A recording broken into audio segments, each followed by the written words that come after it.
There's also been an introduction of early childhood development that is supposed to ensure that learners can read for comprehension by the age of 10. There's also been an introduction to robotics and coding, and this will be implemented from grade 1 till grade 3. There's a bit of a disconnect there, because from my understanding, Chinese kids who are able to code at 7 years old are able to read. So, number one, how do you plan to bridge that gap? And also, because of the differences between our more developed provinces like the Western Cape, Gauteng, etc., and the Eastern Cape and Limpopo, how will you ensure that we correctly and adequately roll out the coding and robotics in the Eastern Cape, where students are learning under trees, and in Limpopo, where they hardly receive their textbooks?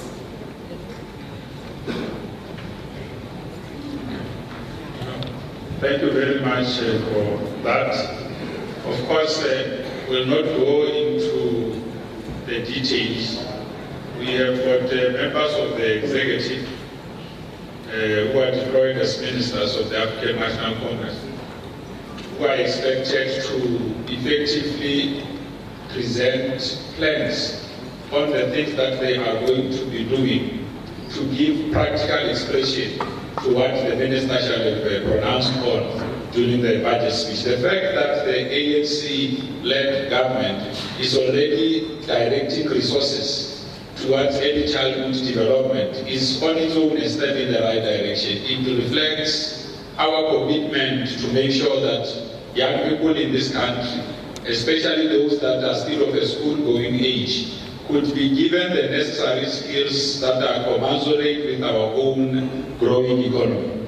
There is no way that when South Africa observes the growth of the 4th Industrial Revolution, we are not going to be doing things that will allow the young ones to have a critical role to play. Take, for example, when the Premier of Gauteng did his State of the Province address, amongst the things that they pronounced on to constitute their own social compact here in the province of Gauteng was the growth of the digital economy, which means that it will not be possible to imagine an economic growth without impacting or investing resources towards the digital economy.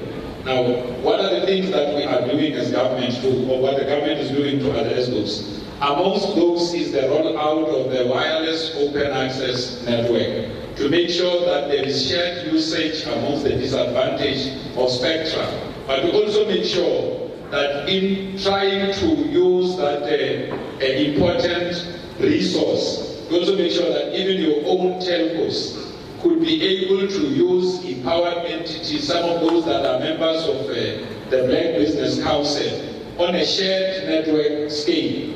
Now, these are skills that those that are learning how to use robotics, how to advance with the 4th Industrial Revolution, would need to use free and cheap data, would need to have, so that in the next few years, 10, 20 years from now, they will be able to have a meaningful role.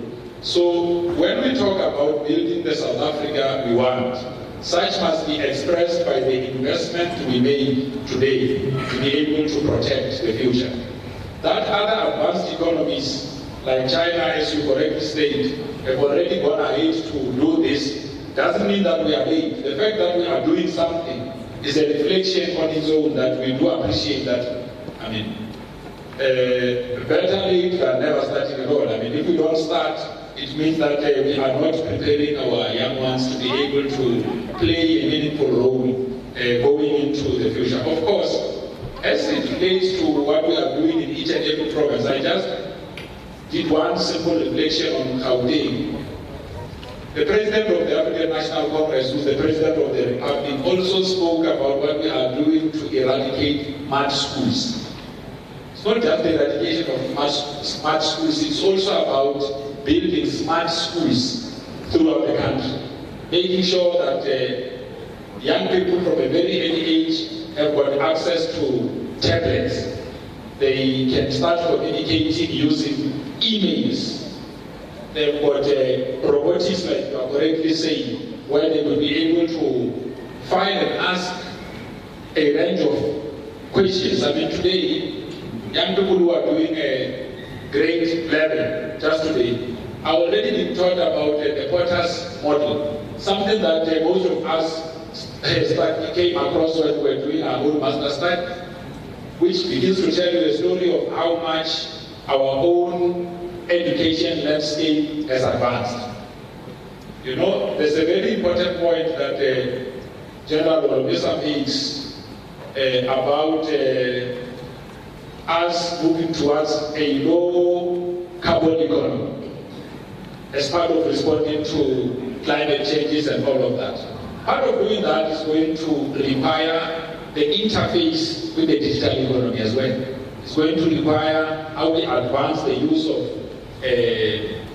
whether it's robotics. It's going to require us making sure that we even lessen the cost of data.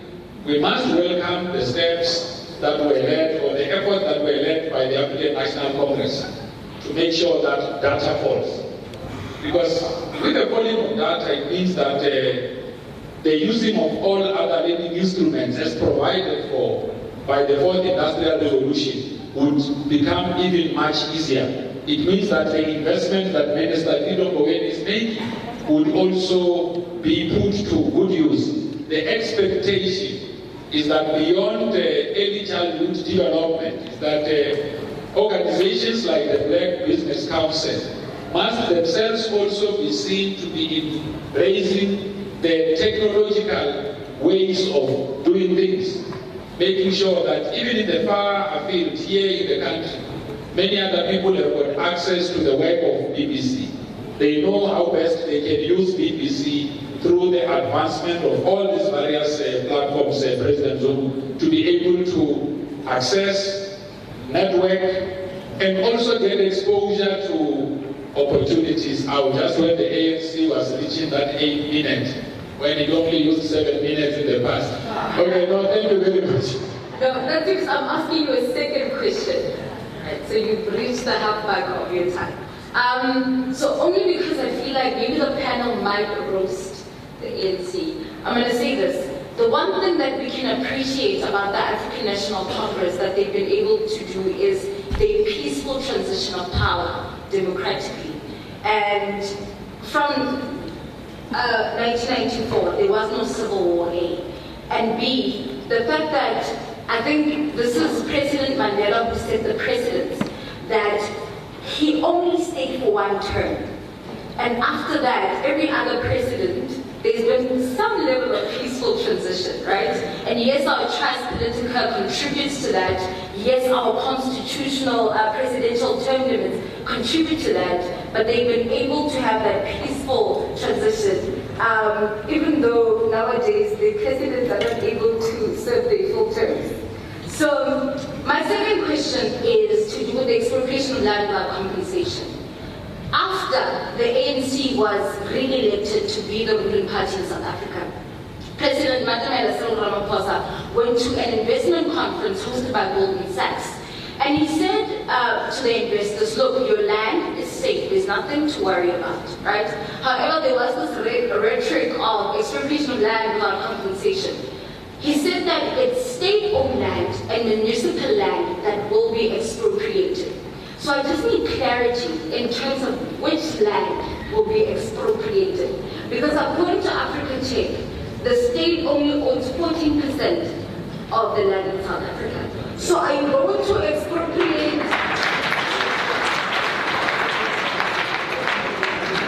Are you going to expropriate that 14% and ensure that there is a true redistribution of wealth in South Africa? Rich are.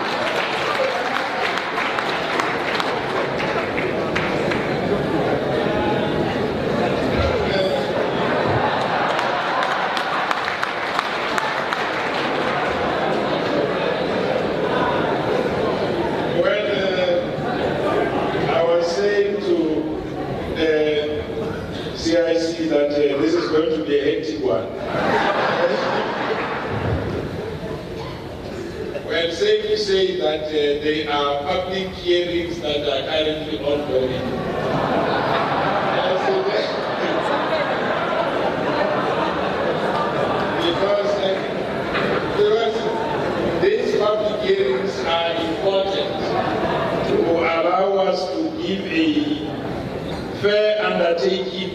how the ANC views the expropriation of land without compensation. You see, there are areas where we agree across political parties. And this is the point that was made by the Commander-in-Chief of the Economic Freedom Fighter, that political freedom without economic freedom is meaningless. We need to give our people the rightful ownership of land so that they can play a greater role in the economy. So as it relates to which land gets to be expropriated and which one we leave out, there is already a process ongoing that has got to do with the amendment of Section 25 of the Constitution, so that we are all at one. What I can assure you is that the ANC is going to undertake the expropriation of land in the most responsible manner. Because, while we are about an inclusive economy, we do recognize the imbalances of the past and understand that in everything else that gets to be done, it must be the African masses, the black people of this country, that become the primary beneficiaries of all of our interventions. By the way, when we left the ANC Youth League, it was at this venue, amongst others, where we discussed policies like the nationalization of mines, for instance. When we are not quite agreed with our neighbors as it relates to the nationalization of land, our view has always been that expropriate and give people full ownership of the land. No, we don't agree with the DA. No, we don't agree with the DA. There is a process. There is a process that is ongoing. It is possible that all the different policy proposals that are being brought forward, at a point of convergence, there would be some consensus sought. Because it looks like all of us are obsessed about doing what is best for our people. The difference about South Africa and all other countries is that in this country, you have got all political parties that have displayed and demonstrated their love for the people of this country. So it shouldn't be difficult to pursue a trajectory that responds to the plight of our people. So when we expropriate, we are going to do it in the interest and for the people of this country. Thank you.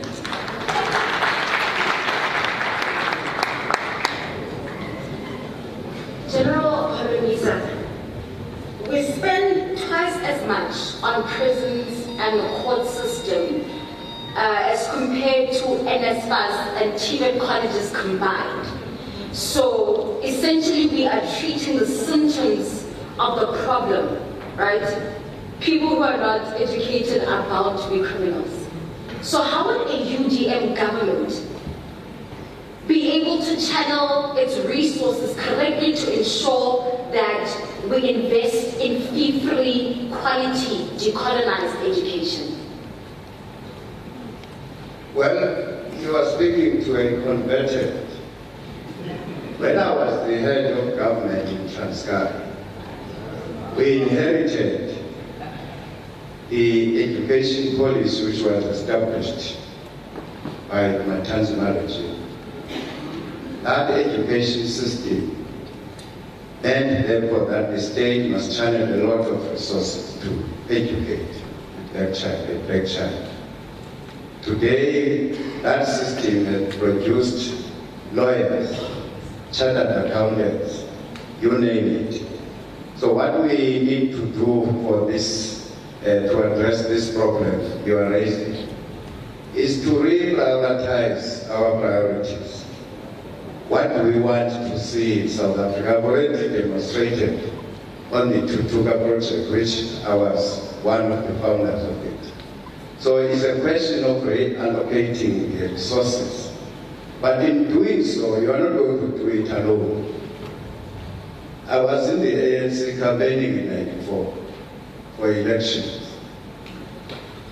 The policies, the things which we promised to the people. But when we got into the in our offices, we were confronted with other problems. So that's why I'm saying we need to sit down around the table as a South African and agree on what kind of economic policy we want to have. Second, on education, we need to identify pillars of our education system. Not to change, chop and change the education system or syllabus whenever there is a cabinet reshuffle. Sometimes these ministers, they don't have a clue in that portfolio. Yet and still undermine the accounting officers who are professionals. I'm talking about teachers. The day we stop usurping the powers of accounting officers, these problems you are raising will be addressed. Thank you.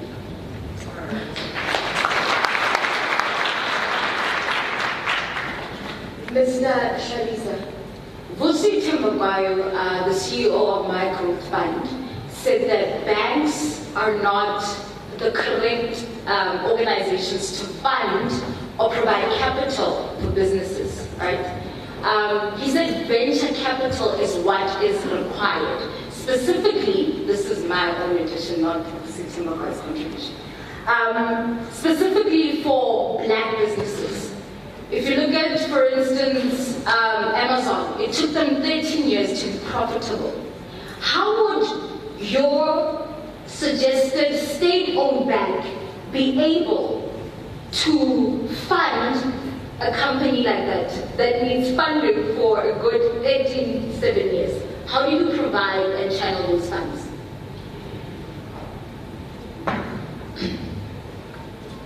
From the IFP's perspective, when it comes to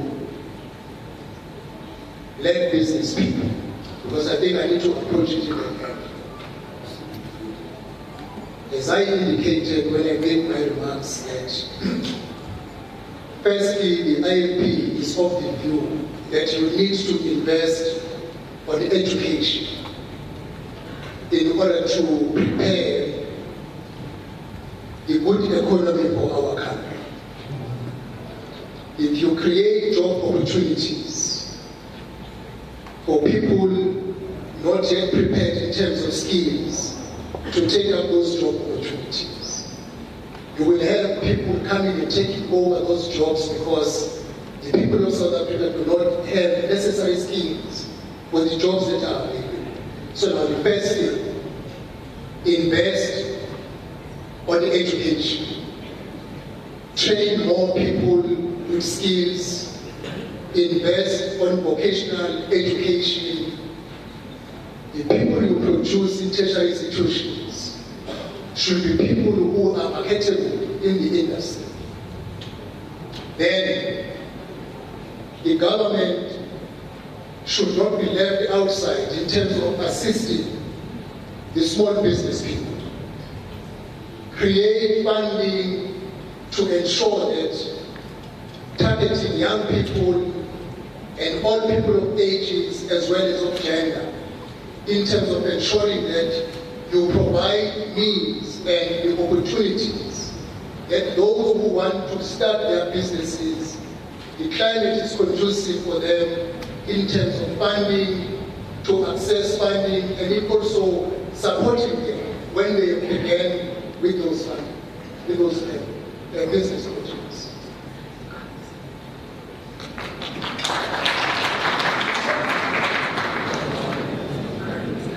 Ms. Wayne, I was going to ask you a question on empowerment, but I think you build up on that already. I want to ask you, how does a DA government find a way to create multiple streams of income? Because currently, most of our budget, most of the money that government uses for its budget is from tax, right? And we currently have a shortfall in our budget. How would the DA ensure or create multiple streams of income where the state is acting as a business? Well, of course, I mean, if you talk about, there's a difference obviously whether you talk about a hypothetical scenario, should be the national government, or what can governments do at a local level. I suppose I can address both. At the local level, and I think this is an area that in South Africa we don't talk enough about, is that of more devolved government. But of course that devolution of functions and authorities to increasingly different spheres of government that are closer to the economic activity in that area and the people that live in that area has to be accompanied with the resources to actually fulfill that mandate. And there are interesting ways in which local governments, and even at the provincial level, they can seek to do this to enhance their scope for improving the economic environment. But I think it is quite restricted by our current setup. Which is why whenever we talk about solutions or proposals that affect the Constitution, I'm always wary of making sure that we do not come across as being anti any constitutional changes, as opposed to wanting changes to occur in a constitutional manner with proper consultation, etc. Because I think there are areas that, even as the DA, we might say that the Constitution was written at a point in time that envisioned government in a particular way, and that now is the time to perhaps revise those. And specifically with regards to your questions about the areas of local and provincial competency, which I think, whilst many municipalities and local governments around the country are in disarray, there are also examples, and I must say, particularly those who are the DA governments, that function really well and should be entrusted with increasingly greater authority over the areas in which they function. And I think with that increased functionality and authority, you'll start to also open up the fiscal space that they have also to maneuver and to drive a more locally driven economic agenda. We make a big deal in this country of local economic development, but we don't often speak about the means, the ways that are necessary to make that happen. And I think definitely on a case-by-case basis, where local governments or different spheres of government prove themselves to have a competency in a particular area, that authority should be devolved to them. On a more national level, it's quite clear that the country no longer has any space to borrow any more money, so we can't borrow our way out of our current situation. We have a very small taxpayer base that is already laid out and squeezed, so we can't also tax our way out. So the only way that we can have increased financial resources to turn our economic situation around is by looking at attracting investment. So we can't borrow, we can't spend our way out of this crisis, but we can possibly attract investment and grow the flow of funding and investment in the country. That is one available area of space where we do still have space to maneuver, because that is largely driven by policy. And there are clear areas where policy interventions can make very quick and dramatic impact in terms of the level of investment flowing into the country. So I think we really need to focus in areas where we can reduce transactional costs, which really drive down the real returns that business experience when they're investing in stuff. Because the return is one thing, but there's actually a real cost of doing business if we add on all the other restrictive challenges and bureaucracy and red tape that business often have to counter about doing business in the country. So I think in terms of increasing financial resources, there are different mechanisms available to you at the national level, which I think are more geared towards investment, and different levers available to you at the local and provincial level, which has to do with us increasing the functionalities and authority of those governments. All right, thank you.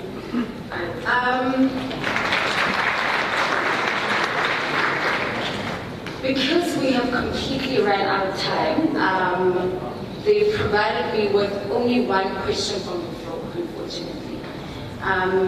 So the last question is to the CIC of the EFF. However, I will frame it and include this question from the floor. The land grabs in Zimbabwe were as a result of the collapse of the Lancaster Agreement. Margaret Thatcher's administration had agreed to compensate farmers whose land would be expropriated. Tony Blair comes in and says, actually, we will not be paying. So then that resulted in the land grabs in Zimbabwe.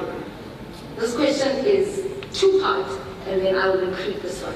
The first one is that in a hypothetical scenario, since you seem to be prophetic at times, if there is legislation that expropriates land without compensation in South Africa, but only expropriate that 14%, which might result in people not actually having enough land.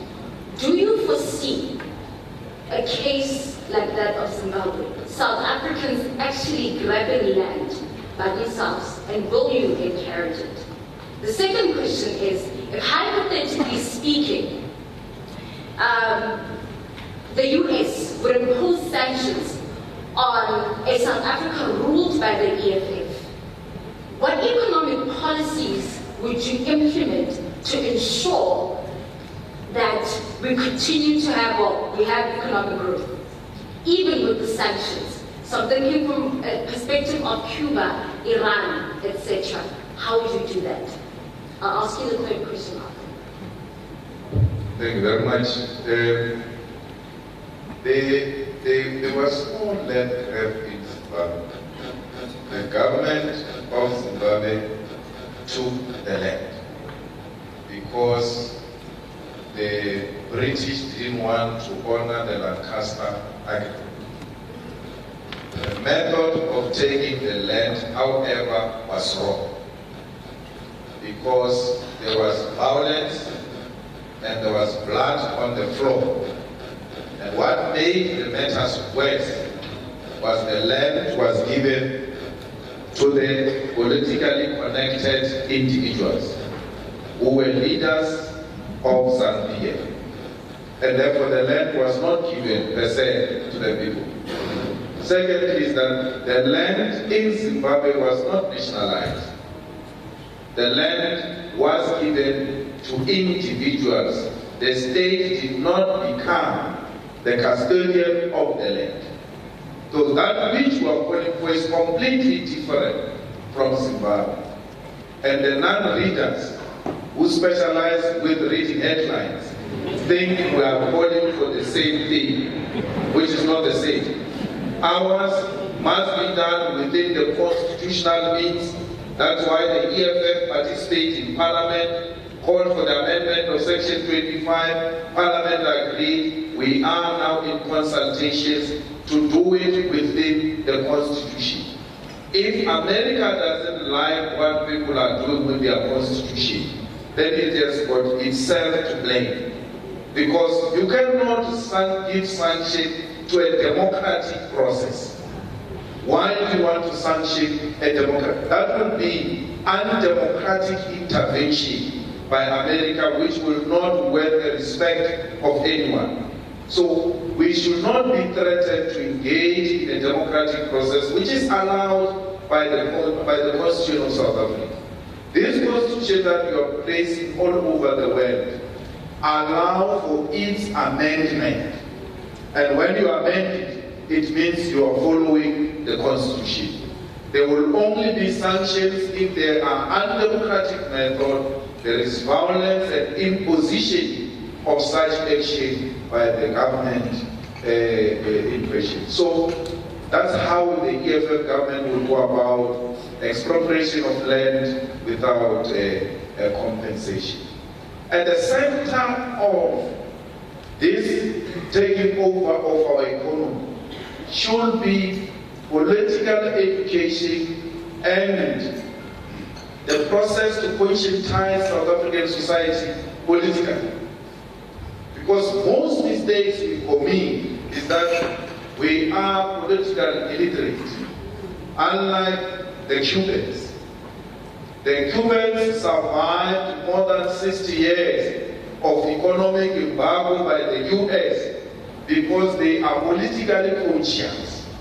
They know that they are being punished for owning what belongs to them. They know that America wants to turn Cuba into a prostituting place because of the beautiful beaches of Cuba and how Cuba is strategically located. And that if they allow America to come and dictate to them and impose leadership on Cuba, Cuba will become like Miami. It will be an area of drugs, it will be an area of prostitution, it will be an area of gangsterism. Because that's what America wants Cuba to be. And the Cubans that are politically conscious Not outside the schooling system, by the way. Inside the schooling system, they are conscientized by their syllabus. Teaches them that imperialism and colonialism is the enemy of the people of Cuba. And therefore, everyone else knows how to identify the enemy. Here in South Africa, we want to teach even a mere history of liberation outside the schooling system. We don't want to tell our children the truth about what happened to this country so that they can determine their destination.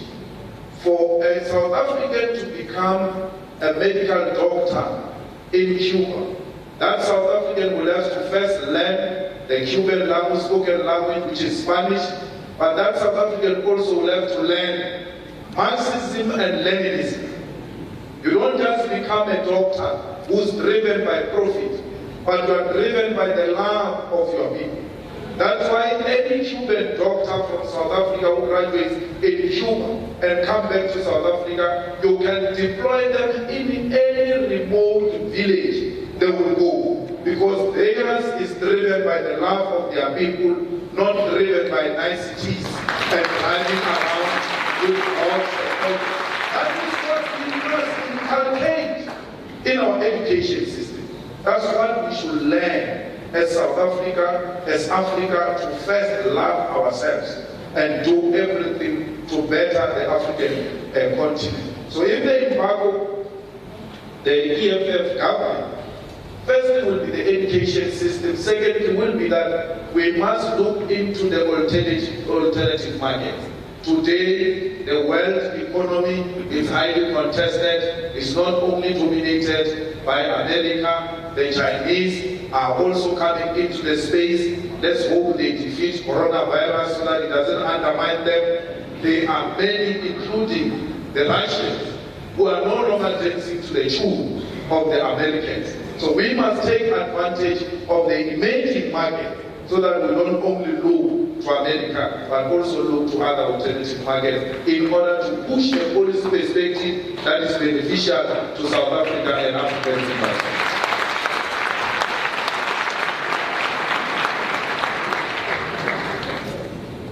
The question from the floor, okay, we'll give that 2 minutes. The question says, Section 25 subsection 7 of the Constitution states that the land that's to be expropriated is the one that was taken after the 19th of June, 1980, that's the 1890. So the question is, would the EFF government also consider the land claims pre that date? There's no land claim under EFF government. All of the land belongs to government. There's no 1913 and before 1913. Actually, the ones that happened before 1913 were worse. They were worse than what happened after 1913 because it was a genocide. People were killed. People were forced to remove. If they refused, they were killed. The wars of dispossession that occurred even before the formation of the liberation movement were as a result of people resisting the settlers should take their land. So the EFF policy is very simple. The land should be owned by the state on behalf of the people. The same way money is owned by the state. Why are you not saying, why is the state owning the money? Why is the Reserve Bank and all of this is owned by the state? The water is owned by the state. The electricity is owned by the state. The TV you watch is owned by the state, except this expensive one. So many basic necessities are owned by the state, you don't complain. When we say at the center of our dignity is this land, let it be owned by the state, you start questioning the state ownership. I just said to you earlier on, this economy that is in recession is owned by wide private capital, yet it's failing to produce. So it's not always given that if things are privately owned, they will be inherently successful. Or if they are state owned, they will be inherently be fail. No, AXA used to be one of the most profitable companies that are state-owned. So corruption can be contributed to some of the failed state ownership. We need to make sure that there is proper state ownership without corruption. And the leadership deployment, by the way, it is not a wrong thing. It becomes wrong when you deploy the history teacher directly from class to become a head of technical services in the municipality. That is wrong. How can you leave government and hope that the process will just give you qualified people? If you leave government, even the Democrats, even the Republicans in America, they come with their own, but they come with the people who are well qualified to do the job. The ANC has organized that leadership deployment by making a history teacher a head of technical services.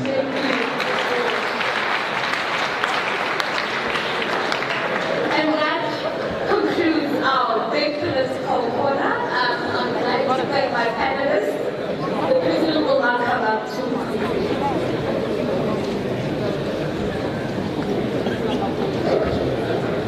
On that note, ladies and gentlemen, I must thank our program director, our moderator, our very able ambassador on board for managing the session so exceptionally well. We could go on for hours. I'm so proud of you when your father was principal at my school. It was our guest. And thank you all for your most wonderful contribution. I would like to invite the national office bearers of the BBC for a group photo.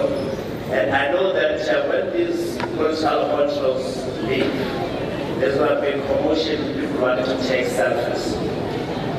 Please let's avoid that. We've got a